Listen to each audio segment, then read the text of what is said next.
الحمد لله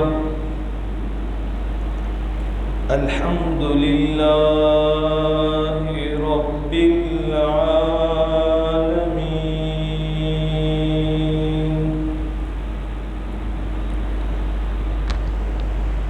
والصلاة والسلام على رسوله النبي الكريم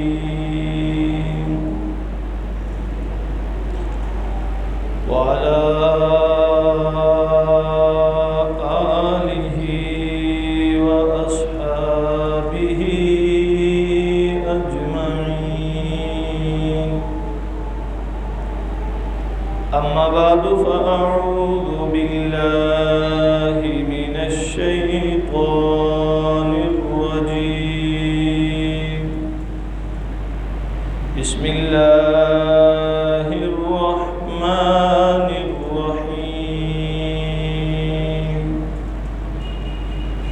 إن الله يحب الذين يقاتلون في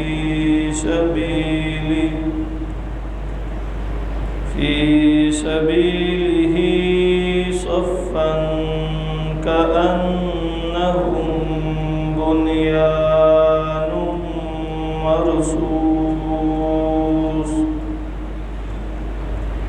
وقال النبي صلى الله عليه وسلم: الجهاد ماضٍ إلى يوم القيامة. صدق الله ورسوله النبي الكريم. اللهم صل على محمد وعلى آل محمد كما صليت على إبراهيم وعلى آل إبراهيم إنك حميد مجيد. اللهم بارك على محمد وعلى آل محمد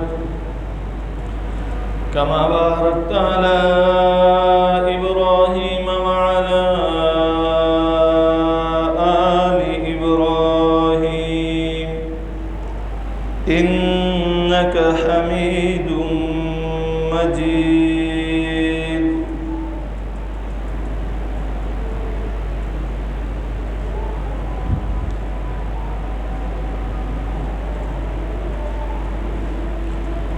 لہو کے قطروں کے بیج بو کر ہزاروں گلشن سجانے والوں، لہو کے قطروں کے بیج بو کر ہزاروں گلشن سجانے والوں، نچوڑ کر خون جگر سے اپنے چراغ محفل جلانے والوں، تمہاری یادیں بسی ہیں دل میں افق کے اس پار جانے والوں، سلام تم پر اثر فروش و سردڑ کی بازی لگانے والوں. انتہائی واجب الاحترام، قابل صد تکریم و تعظیم سامعین گرامی قدر، خالق کائنات نے قرآن مقدس جا بجا اپنے راستے میں لڑنے والوں کی صفات بیان فرمائی ہیں. نہ صرف لڑنے والے، جہاد کرنے والے مجاہدین کی صفات بیان فرمائی ہیں، بلکہ ان کے انداز قتال کو ان کے گھوڑوں کے دوڑنے کو بھی بیان فرمایا ہے، اور متعدد مقامات پر ان کی عظمت اور شان کو اجاگر کیا ہے۔ انہی آیات میں سے ایک آیت کریمہ خطبہ میں تلاوت کی۔ باری تعالیٰ ارشاد فرماتے ہیں، ان اللہ یحب الذین یقاتلون فی سبیلہ، بے شک اللہ پسند کرتا ہے ان لوگوں کو جو اس کے راستے میں جہاد کرتے ہیں، صف بندی کر کے، کأنہم بنیان مرصوص، گویا کہ وہ شیشہ پلائی ہوئی دیوار ہیں۔ عزیزان گرامی قدر، جہاد یہ اسلام کا اہم رکن ہے۔ جہاد مسلمانوں کی سرخ روئی کی علامت ہے۔ جہاد مسلمانوں کی عظمت ہے۔ جہاد یہ فضل ربی ہے۔ جہاد یہ حکم ربی ہے۔ جہاد یہ امن کی ضمانت ہے۔ جہاد دین کی سربلندی ہے۔ جہاد مسلمانوں کا فخر ہے۔ جہاد مسلمانوں کے لیے انعام ربی ہے۔ جہاد سے کامیابیوں کے دروازے کھلتے ہیں۔ جہاد سے اللہ رب العزت دین کو کامیاب کرتے ہیں، دین کو سر بلند کرتے ہیں۔ جہاد کے ذریعے سے کفر کا سر کچلا جاتا ہے۔ جہاد کے ذریعے سے اشاعت دین کے راستے کھلتے ہیں۔ جہاد نبی مکرم صلی اللہ علیہ وسلم کی پہچان ہے۔ اللہ کے رسول صلی اللہ علیہ وسلم نے فرمایا، انا النبی السیف، میں تلوار والا نبی ہوں۔ جہاد مومن اور منافق میں فرق کرتا ہے۔ اللہ کے رسول صلی اللہ علیہ وسلم نے فرمایا، جس نے کبھی جہاد نہیں کیا اور نہ ہی اس کے دل میں جہاد کا جذبہ پیدا ہوا تو وہ نفاق میں سے مرا، یعنی منافق ہو کر مرا۔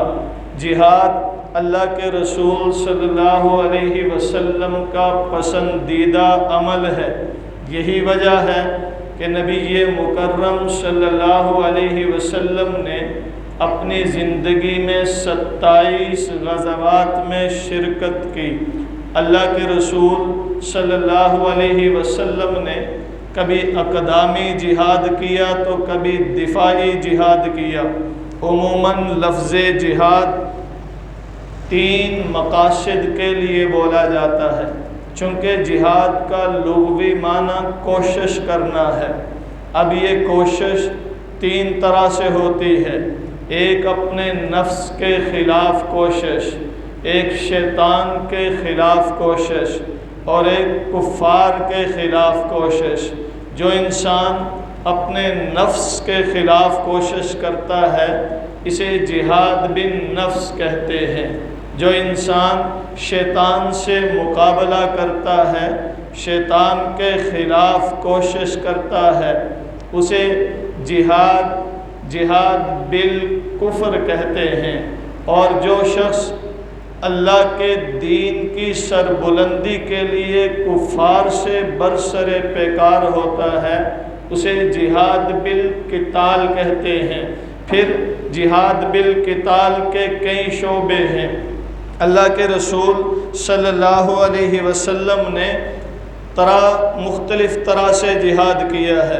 کفار کے خلاف جہاد کرنے کی مختلف تعلیمات ہیں۔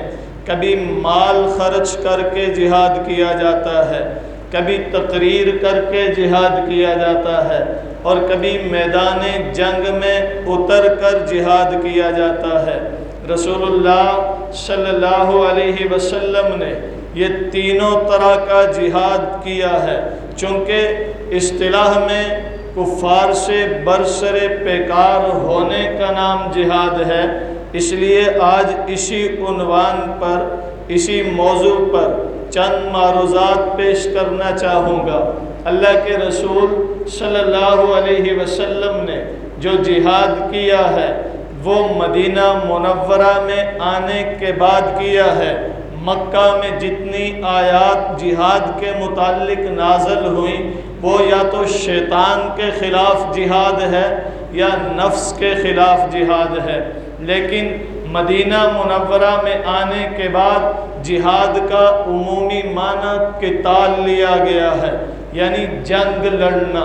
اب کفار سے جنگ لڑنے کے لیے رسول اللہ صلی اللہ علیہ وسلم بدر کے میدان میں بھی گئے، احد کے میدان میں بھی گئے، خندق میں بھی لڑائی لڑی ہے، تبوک کے میدان میں بھی گئے، مختلف غزوات ہیں۔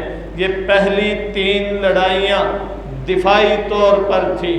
بدر میں بھی دشمن حملہ آور ہوا تھا، رسول اللہ صلی اللہ علیہ وسلم دفاع کے لیے آگے بڑھے۔ احد میں بھی دشمن حملہ آور ہوا تھا، رسول اللہ صلی اللہ علیہ وسلم دفاع کے لیے آگے بڑھے۔ خندق میں بھی دشمن حملہ آور ہوا تھا تو نبی مکرم صلی اللہ علیہ وسلم دفاع کے لیے آگے بڑھے۔ تبوک کی لڑائی میں جب معلوم پڑا کہ دشمن حملہ آور ہونا چاہتا ہے تو رسول اللہ صلی اللہ علیہ وسلم نکل پڑے تاکہ ان کے حملہ آور ہونے سے پہلے ہم ان کے مقابلے میں پہنچے۔ جب مسلمان وہاں پہنچے تو دشمن پر اتنی دہشت پڑی کہ وہ آگے لڑنے کے لیے آ ہی نہ سکے۔ پھر یہاں سے اقدامی جہاد شروع ہوا۔ پھر نبی مکرم صلی اللہ علیہ وسلم کبھی خود جنگوں میں تشریف لے گئے، کبھی صحابہ کی قیادت میں لشکر بھیجے۔ پھر جتنی جنگیں لڑی گئیں وہ تقریباً ساری کی ساری اقدامی جنگیں تھیں۔ دشمن پر حملہ آور ہوئے تھے، دشمن کا قلع کما کرنے کے لیے آگے بڑھے تھے۔ اس آیت مبارکہ میں بھی اللہ مسلمانوں کی انہی صفات کا تذکرہ کرتے ہیں، اور ویسے بھی اللہ تعالیٰ کا حکم ہے کہ مسلمانوں وَأَعِدُّوا لَهُم مَّا اسْتَطَعْتُم مِّن قُوَّةٍ وَمِن رِّبَاطِ الْخَيْلِ تُرْهِبُونَ بِهِ عَدُوَّ اللَّهِ وَعَدُوَّكُمْ۔ تم اپنا جنگی ساز و سامان تیار رکھو۔ اس وقت کا جنگی ساز و سامان گھوڑے تھے، فرمایا نشان زدہ گھوڑے، یعنی جنگی کام آنے والے بہترین گھوڑے تیار رکھو، تلواریں تیار رکھو، نیزے تیار رکھو، تیر تیار رکھو۔ کیوں؟ تاکہ جب تم جنگی تیاری مکمل رکھو تو تمہاری دہشت دشمن پر پڑے۔ کون سا دشمن؟ جو تمہارا بھی دشمن ہے، جو اللہ کا بھی دشمن ہے۔ معلوم ہوا جنگی ساز و سامان تیار رکھنا، جنگ کے لیے تیار رہنا، اس کا حکم اللہ نے دیا ہے، اور اس کا بنیادی مقصد کیا ہے؟ تاکہ تم عدو اللہ و عدوکم، اللہ کے دشمن پر بھی اپنا دبدبا قائم رکھو، اپنے دشمن پر بھی اپنا دبدبا قائم رکھو۔ یہاں سے ایک نقطہ یہ بھی نکلتا ہے کہ جو دشمن ایمان والوں کا ہے وہی دشمن خدا کا ہے، جو دشمن خدا کا ہے وہی دشمن ایمان والوں کا ہے۔ ایمان والوں تمہارے ساتھ اللہ کی مدد اور نصرت ہے، ایمان والوں تمہیں اللہ کی حمایت حاصل ہے، اس لیے تم جنگی تیاری مکمل رکھو۔ آج کے دور میں تم اپنے جنگی جہاز تیار رکھو، تم اپنے بحری بیڑے تیار رکھو، تم اپنے توپ و تفنگ تیار رکھو، تم اپنا مکمل اسلحہ تیار رکھو، تم اپنا ایٹم تیار رکھو، تاکہ اگر دشمن کی طرف سے خطرہ ہو تو تم ان کے مقابلے میں آ سکو۔ اللہ نے فرمایا ان اللہ یحب الذین یقاتلون فی سبیلہ، اللہ پسند کرتا ہے کن لوگوں کو جو اللہ کے راستے میں قتال کرتے ہیں، جو اللہ کے راستے میں لڑتے ہیں، جو اللہ کے راستے میں جہاد کرتے ہیں۔ یہاں سے یہ معلوم ہوا کہ وہ جہاد زمین کے ٹکڑے کے لیے نہیں کرتے، وہ جہاد اپنے ذاتی مفادات کے لیے نہیں کرتے، وہ جہاد دنیاوی اغراض و مقاصد کے لیے نہیں کرتے، وہ جہاد اپنی انا کے لیے نہیں کرتے، وہ جہاد کرتے ہیں تو اللہ کے دین کے لیے کرتے ہیں، وہ جہاد کرتے ہیں تو اللہ کی خوشنودی کے لیے کرتے ہیں، لوگوں کو دکھانے کے لیے نہیں کرتے، وہ جہاد کرتے ہیں تو اللہ کی رضا کے پیش نظر کرتے ہیں۔ ان اللہ یحب الذین یقاتلون فی سبیلہ، جو اللہ کے راستے میں جہاد کرتے ہیں، صف بندی کر کے، منصوبہ بندی کر کے، پلان کر کے۔ معلوم ہوا کہ جہاد کرنے کے بھی آداب ہیں، جہاد کرنے کے بھی اصول ہیں، جہاد کرنے کے بھی قاعدے ہیں۔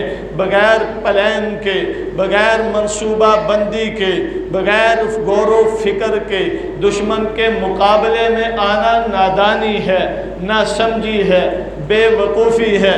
مسلمان صف بندی کر کے لڑتے ہیں۔ یہی وجہ تھی کہ جب ہمارے ازلی دشمن بھارت نے پاکستان پر حملہ کیا تھا، مختلف شہروں کی مساجد پر میزائل گرائے تھے، عوام الناس کو شہید کیا تھا، ہماری عبادت گاہوں کے تقدس کو پامال کیا تھا، تو ہمارے افواج نے، ہماری بحریہ نے، ہماری فضائیہ نے، ہماری بری فوج نے، ان مجاہدین نے دشمن کا فوری مقابلہ نہیں کیا، دشمن کو فوری جواب نہیں دیا، تو پاکستان کے عوام کے دلوں میں طرح طرح کے وساوس اٹھنے لگے، طرح طرح کے خیال آنے لگے کہ یہ نہ جانے کیوں دشمن کو جواب نہیں دے پا رہے، یہ نہ جانے کیوں دشمن پر حملہ آور نہیں ہو رہے۔ میں نے تب جمعے میں عرض کیا تھا کہ یہ ان کا کام ہے، وہ بہتر سمجھتے ہیں کہ دشمن کا مقابلہ کیسے کیا جانا چاہیے، جنگی مہارت ان کو ہے، مجھے اور آپ کو نہیں۔ جنگ کے اصول اور طریقے وہ جانتے ہیں، میں اور آپ نہیں۔ ہر فن کا ماہر اپنے فن کو سمجھتا ہے اور وہی اس کا بہتر فیصلہ کر سکتا ہے۔ اور اللہ نے بھی فرمایا صفن، کہ مسلمان جب دشمن کے مقابلے میں آتے ہیں تو صف بندی کرتے ہیں، گویا کہ ایک منصوبہ بنا کر کے دشمن کے مقابلے میں آتے ہیں۔ پھر 3 دن کے بعد جب دشمن کو جواب دیا گیا تو ان کو دن میں تارے دکھا دیے۔ نبی مکرم صلی اللہ علیہ وسلم کی سنت کے مطابق فجر کی نماز کے بعد دعا کر کے آغاز کیا ہے، اور پھر تکبیر کی گونج سے اپنے شاہین اور غوری چھوڑے ہیں، پھر اللہ اکبر کی صدا بلند کر کے دشمن پر حملہ آور ہوئے ہیں، اور انہیں یہ باور کروایا ہے کہ ہم اللہ کا نام لینے والے ہیں، ہم اللہ کے دین کی سر بلندی کے لیے، مملکت اسلامیہ کے تحفظ کے لیے لڑنے والے ہیں۔ اور پھر لڑ کے دکھایا۔ ہماری پاک فضائیہ نے دشمن کے گھر میں گھس کر کے، ان کی سرزمین میں جا کر کے، ان پر حملہ کر کے، پھر حفاظت کے ساتھ، سلامتی کے ساتھ واپس آ کر کے پوری دنیا کو ورطہ حیرت میں ڈال دیا کہ یہ وہ پاکستان ہے جو بھارت سے 6-7 گنا کمزور ہے، یہ وہ پاکستان ہے کہ جس کا جنگی ساز و سامان بھی بھارت کے مقابلے میں کم ہے، یہ وہ سرزمین ہے کہ جن کے پاس افرادی قوت بھی دشمن سے کم ہے، یہ وہ ملک ہے جو معاشی تنزلی کا شکار ہے، یہ وہ ملک ہے جہاں بظاہر افراتفری کا ماحول تھا، سیاسی اختلافات عروج پر تھے، امت سیاسی انتشار کا شکار تھی، لیکن دشمن کو ایسا منہ توڑ جواب دے دیا کہ انہیں معلوم پڑ گیا کہ ہم نے کس قوم سے پنگا لیا ہے۔ حقیقت یہ ہے کہ یہ وہ لوگ ہیں جو صحابہ محمد کے نام لیوا ہیں، یہ وہ لوگ ہیں جو انا النبی السیف کے نعرہ لگانے والے نبی کے امتی ہیں، یہ وہ لوگ ہیں جو بدر و احد میں لڑنے والوں پر ایمان رکھتے ہیں، ان کے نقش قدم پر چلتے ہیں، یہ وہ لوگ ہیں جو خندق اور تبوک میں جانے والوں سے محبت کرتے ہیں، یہ وہ لوگ ہیں جو صحابہ محمد کے نقش قدم پر چلتے ہوئے دفاع کرتے ہیں تو بھرپور کرتے ہیں، اور اقبال کے اس شعر کا مصداق بن کے دکھاتے ہیں، فضائے بدر پیدا کر فرشتے تیری نصرت کو اتر سکتے ہیں گردوں سے، کتار اندر کتار اب بھی۔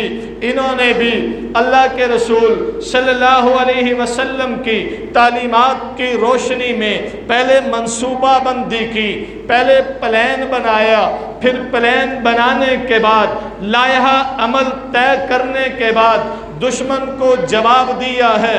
اللہ فرماتے ہیں ان اللہ یحب الذین یقاتلون فی سبیلہ صفا، منصوبہ بندی کر کے، اور اس کا ایک مطلب یہ ہے کہ جو اتحاد کے ساتھ لڑتے ہیں، صف کا ایک مطلب جہاں منصوبہ بندی ہے، مکمل پلان کے ساتھ دشمن کے مقابلے میں آنا، دوسرا مطلب یہ ہے کہ جم کر مل کر اتحاد سے اتفاق سے لڑتے ہیں کہ ان کی صفوں میں اختلاف نہیں ہوتا، ان کی صفوں میں انتشار نہیں ہوتا، یہ اجتماعیت کے قائل ہوتے ہیں، اور اللہ کے رسول صلی اللہ علیہ وسلم کا فرمان ہے ید اللہ علی الجماع، جہاں صفوں میں اتفاق ہوتا ہے، اتحاد ہوتا ہے، ایک قوم اور جماعت بن کر لڑتے ہیں، ید اللہ، پھر اللہ کا ہاتھ ان پر ہوتا ہے، پھر اللہ کی مدد ان کے شامل حال ہوتی ہے، پھر اللہ کی نصرت ان کے ساتھ ہوتی ہے، پھر اللہ ان کی معاونت کرتا ہے۔ تو انہوں نے صفن کا عملی نمونہ بن کے دکھایا، پوری قوم ایک ہو گئی، سیاسی اختلافات بلا دیے، مسلکی اختلافات بلا دیے، لسانی اختلافات بلا دیے، صوبائی اختلافات بلا دیے، یہ پاکستانی بن گئے، یہ لا الہ الا اللہ کا اقرار کرنے والے بن گئے، ان سب نے مل کر کے ایک قوم بن کر دکھایا۔ ہم نے سنا تھا کہ 1965 کی جنگ میں پاکستان ایک قوم بن گیا تھا، اور آج 2025 میں ہم نے اپنی آنکھوں سے دیکھا کون کس سیاسی جماعت کا ہے، کون کس مسلک سے تعلق رکھتا ہے، کون کون سا نظریہ رکھنے والے ہیں، یہ سارے اپنی جگہ پر ہیں۔ ہم نے دیکھا ہے لوگ اپنی افواج کو پانی پلا رہے ہیں، ہم نے دیکھا ہے ہماری افواج جب دیہاتوں میں دور دراز کے مورچوں میں پہنچے تو اطراف کے لوگوں نے کھانا پکا کر کے انہیں پہنچایا ہے، ان سے یہ نہیں پوچھا تیرا مسلک کیا ہے، یہ نہیں پوچھا تو کس سیاسی نظریے کا حامل ہے، یہ نہیں پوچھا تیرا نظریہ اور فکر کیا ہے، یہ نہیں پوچھا تو مسلم ہے یا عیسائی ہے، یہ نہیں پوچھا تو ہندو ہے یا سکھ ہے، تو پاکستانی سپاہی ہے، تو مجاہد ہے، ہم کھانا بھی دیں گے، ہم رہنے کو بستر بھی دیں گے، ہم تمہیں پانی بھی پہنچائیں گے، نہیں نہیں نہیں، تمہیں افرادی طاقت کی ضرورت ہوگی تو ہم تمہارے شانہ بشانہ لڑنے کو تیار ہیں، ہم نے دیکھا ہے کہ پاکستان کا عام شہری بھی پاکستان کے فوجی کے ساتھ کھڑا ہو کر کے ڈرون کو گرا رہا ہے، گولیاں برسا رہا ہے۔ یہ پاکستانی قوم کا جذبہ ہے، یہ اتحاد کی علامت ہے، یہ اتفاق کی علامت ہے۔ اور اللہ فرماتے ہیں کہ مجھے وہ لوگ پسند ہیں جو میرے راستے میں لڑتے ہیں متفق ہو کر، ایک ہو کر، اور پاکستانیوں نے ایک ہو کر دکھایا بھی ہے۔ صفن کأنہم بنیان مرصوص، گویا کہ وہ شیشہ پلائی ہوئی دیوار ہے۔ عموماً جو دیوار ہوتی ہے نا، اس کے اندر اینٹیں ہوتی ہیں یا سیمنٹ کے بلاک ہوتے ہیں، ان میں سے کسی ایک بلاک کو نکالیں باقی دیوار گر جاتی ہے، کسی ایک اینٹ کو نکالیں باقی دیوار گر جاتی ہے، دراڑیں پڑ جاتی ہیں، نقص آ جاتا ہے، گرنے کا خدشہ ہوتا ہے۔ لیکن اگر دونوں سائیڈوں پہ اینٹیں اٹھا کے اس کے اندر لوہے کو پگھلا کے ڈال دیا جائے، اینٹ کوئی نکل بھی جائے تو دیوار کے گرنے کا خدشہ نہیں ہوتا، دیوار میں دراڑ نہیں آتی۔ اللہ فرماتے ہیں کأنہم بنیان مرصوص، یہ ایسے متحد ہو کر لڑتے ہیں جیسے شیشہ پلائی ہوئی دیوار، کہ ان میں سے اگر کوئی ایک پھر بھی جائے، کوئی ایک کچی اینٹ ثابت ہو جائے تو باقیوں کو فرق نہیں پڑتا، باقیوں کو فرق نہیں پڑتا۔ توجہ کرنا، جب اللہ کے رسول صلی اللہ علیہ وسلم بدر میں جا رہے تھے، منافقین راستے سے پلٹ آئے کہ ہم آئیں گے تو باقیوں کے حوصلے پست پڑ جائیں گے، لیکن رسول اللہ صلی اللہ علیہ وسلم کے ساتھ چلنے والے بنیان مرصوص تھے، جنہوں نے بدر کے میدان میں اپنے سے 4 گنا بڑے لشکر کا مقابلہ کیا، بغیر ہتھیاروں کے، بغیر جنگی ساز و سامان کے دشمن کی دوڑیں لگوائی تھی۔ کأنہم بنیان مرصوص، وہ بنیان مرصوص بن کر لڑے تھے، وہ شانہ بشانہ لڑے تھے۔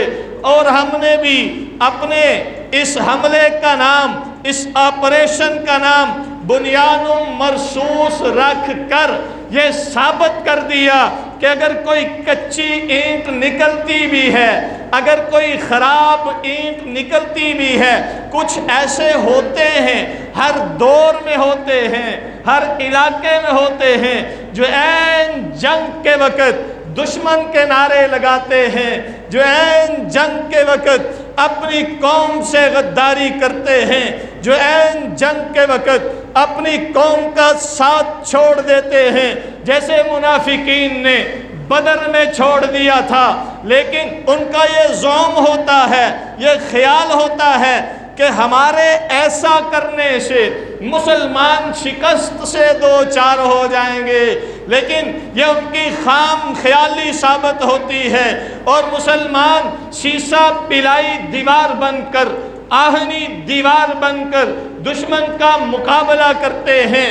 اس جنگ میں بھی ایسے ہی ہوا، کچھ لوگوں نے دشمن کے نعرے لگائے، کچھ لوگوں نے قومی اتفاق کو توڑنے کی کوشش کی، کچھ لوگوں نے قومی اتحاد کو پارا پارا کرنے کی کوشش کی، لیکن جو کھڑے تھے وہ ثابت قدمی سے کھڑے تھے، جو کھڑے تھے وہ اللہ کا نام لے کر کھڑے تھے، جو کھڑے تھے وہ قوت ایمانی کے ساتھ کھڑے تھے، وہ شیشہ پلائی دیوار کا صرف نعرہ نہیں لگا رہے تھے، بلکہ انہوں نے عملی نمونہ دیا ہے کہ ہم ہیں بنیان مرصوص۔ وہ فضائیہ ہو تب بھی، وہ بحری ہو تب بھی، وہ بری ہو تب بھی، وہ عوام الناس نہتے ہوں تب بھی، یہ سارے ایک قوم بن گئے اور بنیان مرصوص بن کر کے جس طرح 65 میں ایک قوم ہونے کا ثبوت دیا تھا، اس جنگ میں بھی ایک قوم ہونے کا ثبوت دیا اور دشمن کے دانت کھٹے کیے ہیں۔ اللہ فرماتے ہیں ان اللہ